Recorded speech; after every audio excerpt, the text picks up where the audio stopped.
again for a new press conference.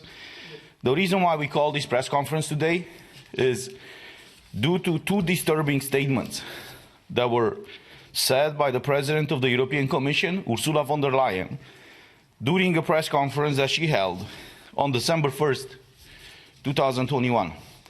And I want to quote exactly what she said in order to make sure that we set the record straight and people that will be watching us will understand why we call this press conference and why we have the positions that we will have. So the first thing is, when Ursula was asked by a journalist, what is she thinking about the green certificate, the digital green certificate and the boosters? She said, and I quote, "This was a huge success," end quote. When the same journalist asked about the fact that these green certificates will be valid for 9 months, while the discussion was that actually the vaccines are valid 6 months, she said, and I quote, "There's a grace period of 3 months offered, granted by the European Commission to the people who are vaccinated to exercise their fundamental rights." So this is the first issue. Second issue, she was asked about the mandatory vaccination that we've seen right now being pushed all across Europe. And when she was asked about this, she said the following, and I quote, and the reason why I'm quoting is, again, to make sure that everything is on record and everybody will know what we'll be talking about. So she said, and I quote, "If you're asking me what my personal position is, we have this pandemic, we have to leave, we have the life-saving vaccines, but they have not been used adequately everywhere, and these cause an enormous health costs. If you look at the numbers, we have now 77% of the adults from the European Union vaccinated, or if you take the whole population, is 66%. This means 1/3 of European population is not vaccinated. There are 150 million people. This is a lot. Not each and everyone can be vaccinated. So there are very small children, for example, or people with special medical conditions. But the vast majority of people could. And therefore, I think it is understandable and appreciated to lead this discussion now. How can we encourage and potentially think about mandatory vaccination within the European Union? This needs discussion. This needs a common approach, but it is a discussion that I think has to be led, she said, end quote. So since she's asking for a discussion that should be led across the European Union, we took this privilege, I would say, and we answered her invitation to start this debate. So this is the reason why I'm calling my colleague Francesca Donata from Italy to present you her position about what the President of the Commission asked us to discuss about. Thank you, Christian. Thank you, everybody. Good morning. I live in a country that is already implementing mandatory vaccination. In Italy, the government has introduced a mandatory vaccination for all workers in the health sector, for those in the school, university and job training sector, and for all workers in the army, police and firemen. All these workers are compelled to receive a complete vaccination against COVID-19 and booster doses to escape being placed on unpaid leave, regardless their immunity status. Having a strong natural immunity after recovery from the infection does not relieve anyone from the obligation when 6 months after the positive swab have passed. Moreover, even people with conditions that contraindicate vaccination are not exempted from the mandate, except for a few cases decided on the basis of an algorithm. Besides that, the government has just introduced an enhanced Green Pass, released only for vaccinated or recovered by 6 months, as requirement to access all restaurants, bars, cinemas, theatres and public events. It covers all people over 12 years. The basic Green Pass, instead, can be obtained even by paying COVID rapid tests, valid for 48 hours, and it's required to travel by all public transports, including local ones, to access all schools and universities, and to work in any public or private activity where vaccination is not mandatory. In my country, freedom of choice about personal medical treatments is denied, as people are blackmailed with losing their job or their freedom to travel or to study if they don't sign a consent to vaccination which is not free nor properly informed. Children over 12 now can't get on a bus and go to school if they're not vaccinated and their families can afford the cost of 3 tests a week, or don't have a car to carry them along. Many teenagers are experimenting myocarditis, pericarditis, and several are dying for sudden heart attacks, cerebral hemorrhage, or unknown reasons while sleeping, just after the jab. Now they're starting to inject children aged 5 to 11, as the EMA and the Italian Medical Agency have authorized the use of Pfizer jabs, even on them, by a decision based on a 1,500 children trial and a follow-up of a few weeks. In other European countries, the situation is similar, or even worse, like in Latvia, where unvaccinated members of the parliament are not allowed to have part in debates and to vote, or in Greece, where the government has proposed to fine with €100 every month all people over 60 if they will not get a shot. In Austria, there is a lockdown for the unvaccinated starting next week, and the draft law imposing mandatory vaccination for all people, including minors, with fines up to €7,200 or, alternatively, prison sentences up to 6 weeks for those who refuse. Last week, the President of the European Commission asked for a common approach in the EU to implement these measures in all countries. My reply is that the EU should reject all hypotheses of mandatory vaccination and discrimination of unvaccinated citizens, as the Council of Europe did in its resolution number 2361/21. On the contrary, supporting mandatory vaccinations, the EU would betray its fundamental principles and values of liberty, equality and protection of human rights.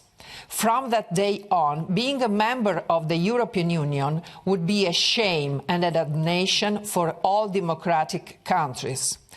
Now the European Union has to make a choice. Will it keep being a democratic system or it won't? The Commission is open to turning authoritarian. We will see what the Council will decide. We are here to restore a union for freedom and human rights, not for shame. Thank you. Thank you. I'll invite now to the floor our colleague from the Greens. He's from Lithuania, Stasys Jakialunas. Thank you, Christian, and good morning, everyone. Now, some researchers, including medical researchers, call this pandemic PCR test pandemic. I agree with them, and I would add that this is also a pandemic of fear, because PCR tests are resulting in a number of cases, so-called COVID cases and COVID deaths, and this statistic is unreliable, confirmed by 3 statistical institutions in the European Union. Now, data, statistical data, and feeling of fear is manipulated to push all of us, including our children, into being vaccinated. Now, President von der Leyen called for mandatory, or discussion, I would be correct, for discussion on mandatory vaccination.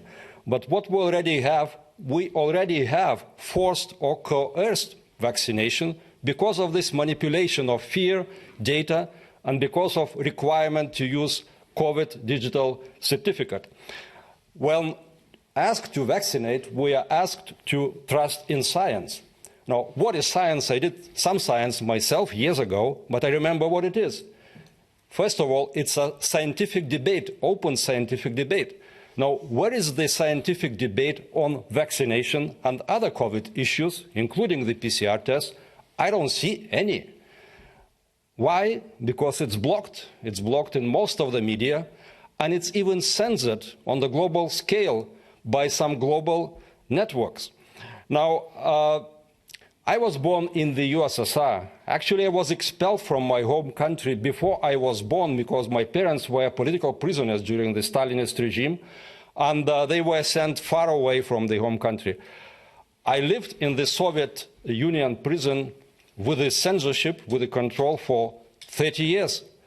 I didn't imagine that we would be moving again somehow to the environment of the censorship and to the environment of the control. I was myself censored by the global network 3 times. Why? Because I asked questions, I proposed some discussion, scientific discussion, I initiated some discussion myself, and it was blocked, it was censored. Now, Commission President von der Leyen, I don't know if she is a victim of manipulation, data and fear manipulation, or is she manipulating herself? The scientists I trust and the data I analyze don't indicate that we need a vaccination for all, especially for children and young adults up to 50 years of age. There is no risk from this virus on a statistical basis to these age groups. Now, this censorship is quite dangerous because it's creeping into us, and if it continues to happen, I think we'll be living in something. We can call it global China, we can call it global Soviet Union, or we can call it global digital COVID land. Doesn't matter how we call it, but it's not a free world anymore. So we have to fight for the free world. We have to fight for our right to live in the free world and for our children's right to live in the free world. Thank you. Thank you, Stasys. Christine? Yes, good morning. Thanks again to all of you for your overwhelming support and encouragement you expressed to us in uncounted emails, private messages on social media. But please, do not consider me a hero. I'm not brave and I'm not courageous. I am simply doing my job. I was elected to Parliament to serve the people, to act on their behalf and in their best interest. And I couldn't think of a better way to serve your interest than to uphold freedom, democracy, and the rule of law. But I'm telling you, the vast majority of the elected representatives, they are selling you down the river. You know, instead of adjusting our concept of what constitutes fully vaxxed, we need to adjust our concept of what constitutes legitimate government. And governments forcing people into compliance are neither legitimate nor democratic by any stretch of the imagination. And it isn't about your health either. You know, pharmaceutical companies are about as interested in public health as the arms industry is in world peace. Now, some of you may argue I'm exaggerating. I'm misjudging the government's intentions. Granted, that is a possibility. But are you willing to take that risk? Can you afford this nonchalant attitude towards government, considering what we all stand to lose? Others may think, yeah, I kind of see where she's coming from, but nah, my government wouldn't do it. Well, not only would they, I'm telling you, they are already doing it as we speak. As Heraclit, a Greek philosopher living in the 5th century BC, once said, the truth often evades being recognized due to its utter incredibility. So just because you cannot fathom your government having ill meanings towards you doesn't mean it is not true. And on the other hand, I'd much rather be wrong than sorry. But it's up to you. You need to decide what you will do. But keep in mind, whatever decision you do make, you will not only make it for yourself. This decision will be made for your children and your children's children as well. Your decision today will shape the society your children will have to live in. Your decision today will predetermine whether your children will live in a free and democratic society or if they will be subjected to a surveillancing police state. Now, I am determined to leave my children a free and democratic society, and this I will fight for tooth and nail. And should it be the last thing I do on this planet, so be it. So once again, dear government, bring it on. Let's see what you've got. I am not afraid of you. You will not be able to shut me up. You will not be able to force me into compliance. Oh, and one other thing, trying to buy me off, really? That isn't going to work either. So go ahead, offer me $1 million. Heck, make it $100 million. But you know what? Securing a future for my children in a free and democratic society, you could not possibly put a price tag on that. So when it comes to my stand on that issue, I would like to put it in the words of Margaret Thatcher. This lady is not for turning. You can bet on that. Thank you. Thank you, Christine. Ivan? Thank you. Thank you, dear colleagues. Thank you all for attending this press conference. In the beginning, I will reply to President of the Commission, Ursula von der Leyen, who called for a debate on mandatory vaccination. The answer is simple: no, you cannot mandate these medical products. And why you cannot mandate these medical products?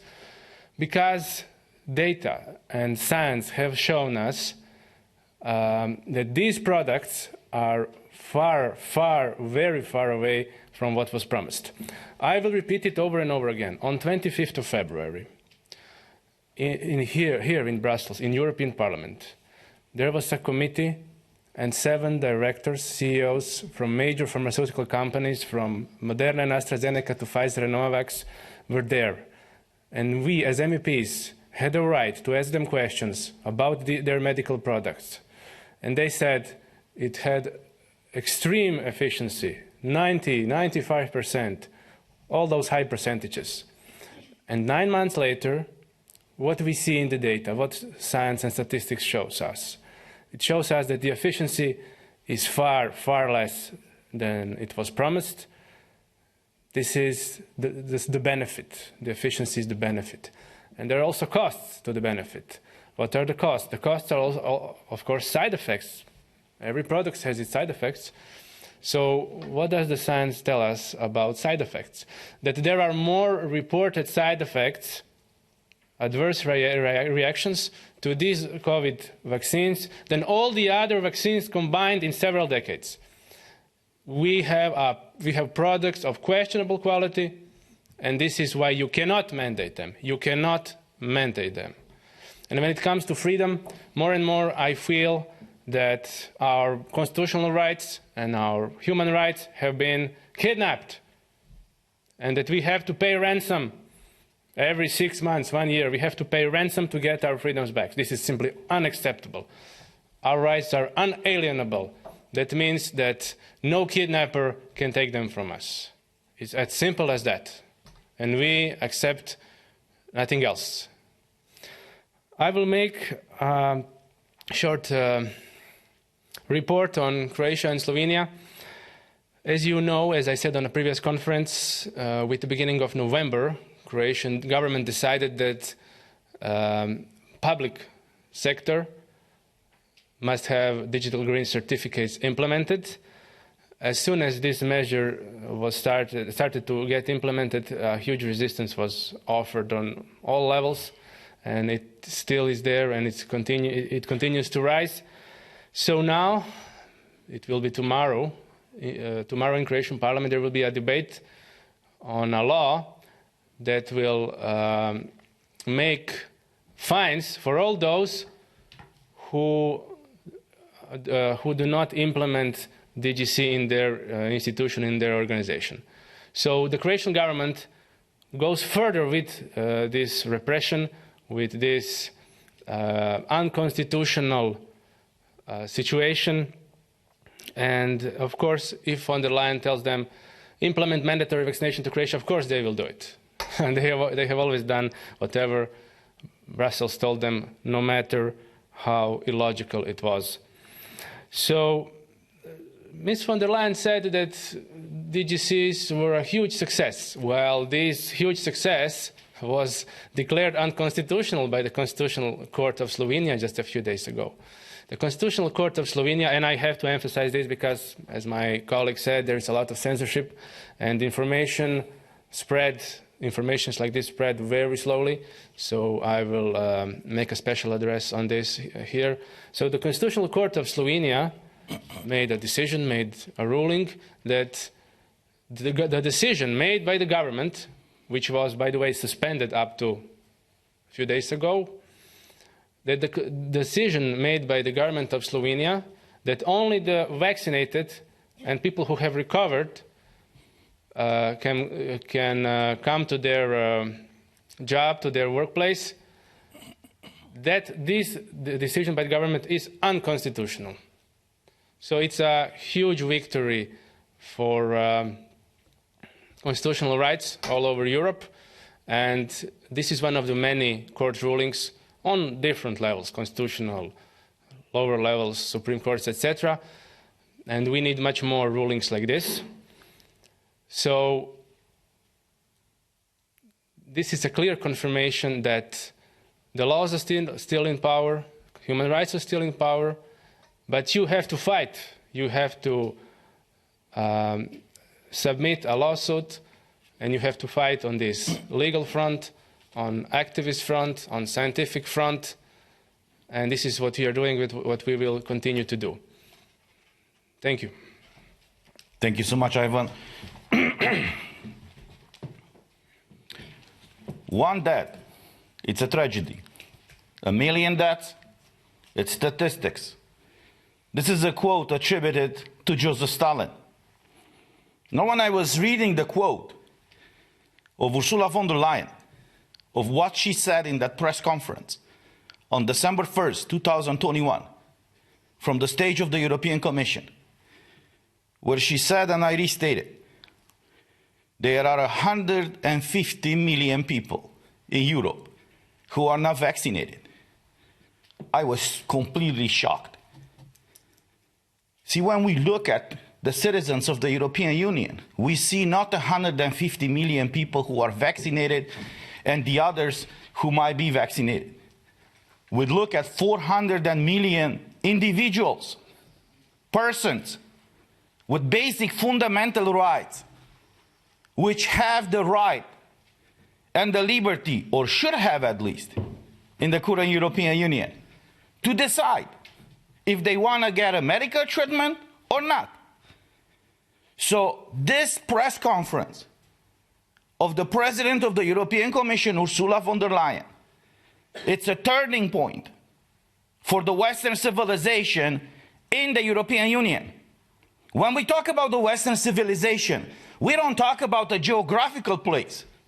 We are talking about a set of values that created what we call today Occident or Western world, that everybody is referring to, that a lot of billions of people from around the world are trying to get here. This is the reason why we have the issue of the illegal immigration all over the place. Because this is the only place in the world that created and creates prosperity for people. And the reason why it's doing that is because it's accepting every person. And it is acknowledging these basic fundamental rights that we all have. This is the reason why people are not trying to run in China or in Russia, where you see dictatorships and tyrants. People from there are trying to come here because they are pursuing freedom. So what we heard on December 1st. This is changing. It's a game changer for everything related to the European Union. We've seen in the past 2 years and a half, since the current president of the Commission is leading the European Union, unbelievable attacks to the sovereignty of the member states of the European Union. But what we've seen now, and this is unprecedented, she's questioning, this is the problem, and I repeat, she is questioning the basic fundamental rights of every citizen, of every human being living inside of the European Union. Because if she's raising the issue, let's talk about the mandatory vaccine, let's have a discussion. Discussion about what? About forcing people to do something against their will, or to accept their freedom of choice. And as it is done always in these EU institutions, everything is a compromise. We've been part of the debates in the parliament. Everything that people say here, everything that majority of the people vote, is not a matter of right or wrong. No, let's have a compromise. What I'm asking the European citizens, where do you draw the line? Where do you compromise? How much of that power you want to give to the European Commission, to unelected bureaucrats, to decide against your will what to be vaccinated with in order to live a free citizen, if you can call it that way, you know, as Ivan said. So what she's doing right now, it is an attack to even the existence of the European Union. Because if you go in the Treaty of the European Union, Article 3 says the following, and I quote, "The Union shall offer its citizens an area of freedom, security, and justice." Freedom is not an abstract concept. Freedom, liberty, it's individual. It's personal. The government cannot say, well, you know, you have the choices between A and B.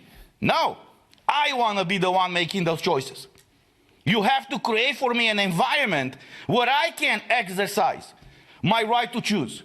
It's not you giving me options. It's me choosing my own options. So for us, it was mind-boggling to hear, even from the highest level in the EU, Ursula von der Leyen coming publicly and say, well, let's have a debate about it.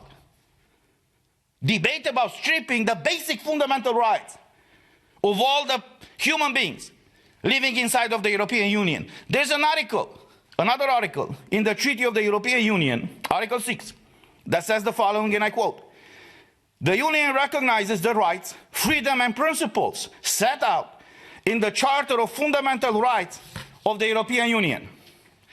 And here's the first page of that charter. The first article is talking about human dignity. You see, it's not talking about the state.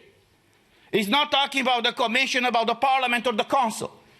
The first article of this charter is emphasizing the role of human dignity and says human dignity is inviolable. It must be respected and protected. Article 2 is talking about the right of life. But Article 3, it says the following, and I quote, "Everyone has the right to respect for his or her physical and mental integrity. In the fields of medicine or biology, the following must be respected in particular: the free and informed consent of the person concerned according to the procedures laid down by the law." And I repeat that. The free and informed consent of the person. These are the basic values, the fundamental values that are the foundation of the European Union. Now, if she is challenging the foundation of this union, which was not based on institutions or governments, it was based on creating, as the treaty says, an area for its citizens, an area of freedom, security, and justice. Well, how can you have justice? How can you have security anymore if you are violating the basic fundamental rights of the EU citizens? I heard and I saw articles in the media saying, well, you know, some people from the right are contesting this. Look at us. I'm from the, let's say, the right side of the parliament. Christine is from the right. Francesca and Ivan are from the non-affiliate. But Stasis is from the left, Greens. See, it's not a matter of right or left. It's a matter of right and wrong.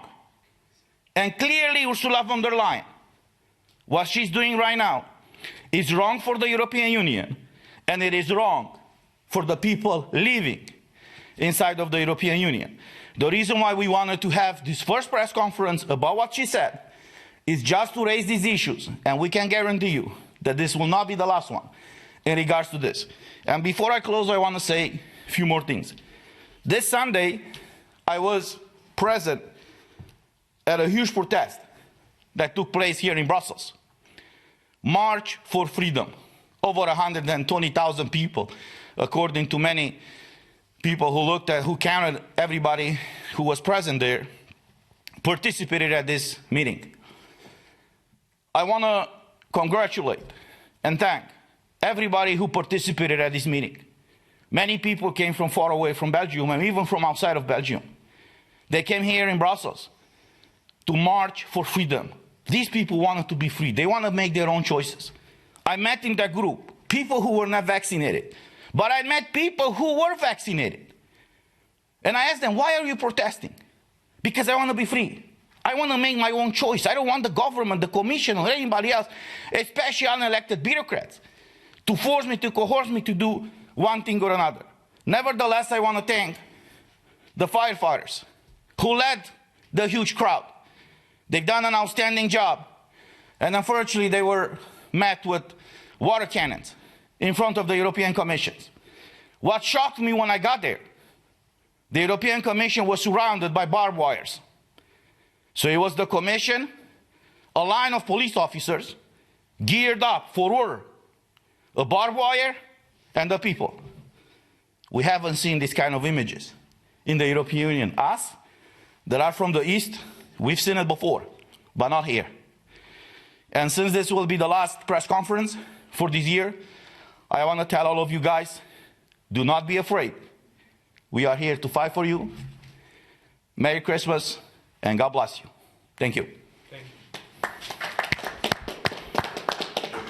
you. Could I ask any of the journalists here on who are watching? I can see a few watching. So any America Hernandez from Politico, you're asking, is a recording available afterwards? Yes, there will be. If any of the journalists watching now would like to ask a question, I think you have to press. Sorry, we'll just take one from the audience here first. So if you could just state your name, please, and your media organisation, and then bang away. Thank you. Good morning, Vincenzo Genovese from the Italian newspaper L'Inchiesta. I was not here for the first part of this press conference, so sorry if I ask something that has already been said. After the decision of the Court of European Justice on the mandatory COVID pass to enter the Parliament, what is your next step, your next practical step? First question. And second, if I may, are you aware that if there are some colleagues, some other MEPs that basically agree with your line but are afraid to tell openly because they don't want to break the lines of their respective political families? Thank you very much. What I want to say is I was not part of that case, so I invite any of my colleagues to answer that question. Yes, I can say something about that.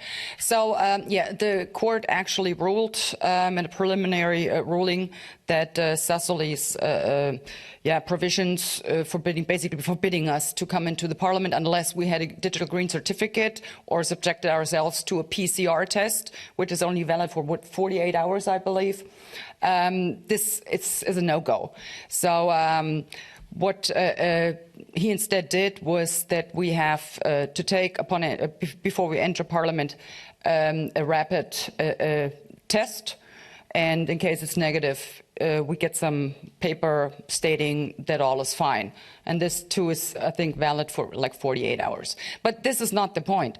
We're not really talking about, how do we get into parliament, even though I would have never guessed that, one day I will actually be faced with a problem of getting to my office where I was elected to do my work. And the German people have a right that I, do my work. But it's not really about us. It's about the people all over Europe and all over the world, for that matter. The government overreach when it comes to that. That is incredible. I mean, and we really need to think, what kind of society do we want? I mean, just think about the 2G rule. I mean, what does it actually say? The stores, grocery stores, shops, they might as well put out a sign, unvaccinated people will not be served here. Or, well, haven't we heard or seen that before under another pretext? So I'm very sorry. This discussion is about freedom, democracy, the rule of law, and basically the way of life we have known for the past decades. And they stand to be abolished now under the pretense of only doing it for our own good. Thank you. Francesca, yes, sure. And now, I can add something about this issue. The General Court rejected the suspension request, and now we are evaluating with our legal lawyers whether to go to the upper court. So we will decide about that, because the decision involves just the suspension, not the main issue. That the court has accepted to decide with an emergency rule, accelerated proceeding. So probably the main decision will come out by next summer. And now we're discussing among ourselves how to behave. According to answering to your second question, yes, we do think, and we really know there are several MEPs that agree with us, that are concerned as well as we are about these issues of violating of democracy and freedom of choice. But of course, their groups sometimes have very strict political lines, and so they can't expressly and publicly say what they think. But we are supported by them too. That's my answer. Thanks. Thank you. I just want to add something. As far as your first question, I was not part of any of those cases. But since November 3rd, when the European Parliament implemented the decision of the Bureau to condition the exercise of our mandate as elected by the people for the people, and to exercise that mandate inside of this building in Brussels or the one in Strasbourg or Luxembourg, I never ever complied with that decision. Every time when I enter the parliament, I enter without showing anything. I always have to argue my rights with the security guards. There's a common understanding already.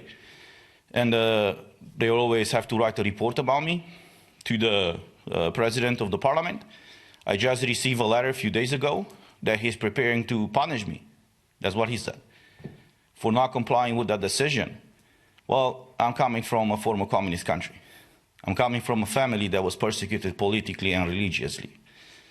I don't bow and I don't kneel, only in front of God.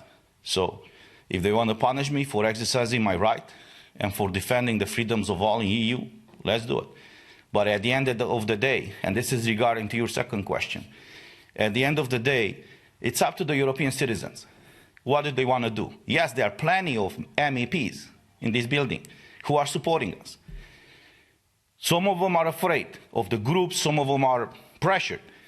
But the basic line is this: it's up to the EU citizens. So if any of you guys from EU are watching us, get in touch, your MEP, and tell your elected officials, your elected members of the parliament from your own countries, to come and support, not us, to support your rights, because that's the reason why they were elected here. Thank you.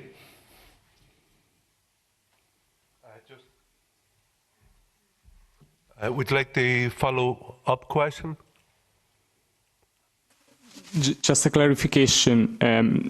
If you are now obliged to present a PCR test taken not before 48 hours before entering or not? I mean, you can enter the parliament without showing anything or not?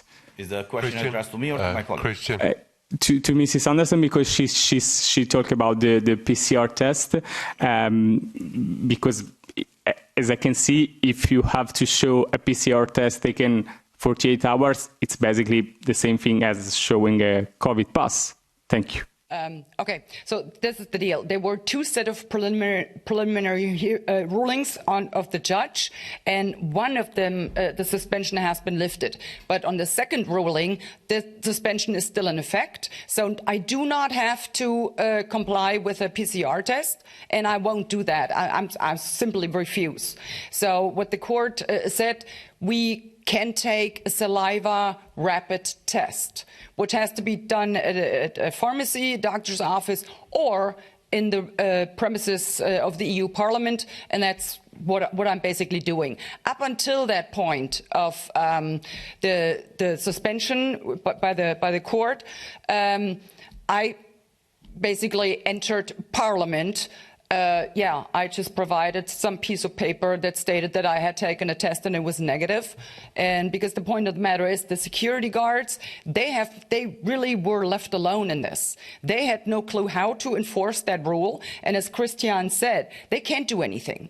So if we say, well, fine, you cannot stop me from going to my office, that is absolutely true. They cannot do anything. The only thing they can actually do is what also Christian already said, that President Sassoli is now punishing us. Well, go ahead. He will not stop me from exercising my mandate in the way I see fit. That's all I have to say about that. Thank you. Okay, are you happy? Okay.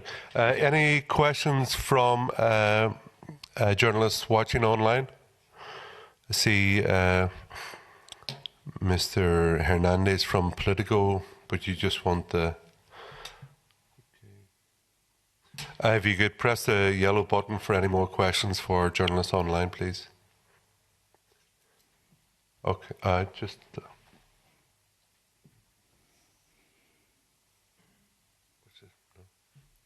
Okay, everybody, thank you very much. My name is Herman Kelly, and on behalf of the MEPs present here, I'd like to thank you for coming here today and for logging in online to follow the press conference. Let's have it for freedom. Thank you very much. Thank you. Thank you.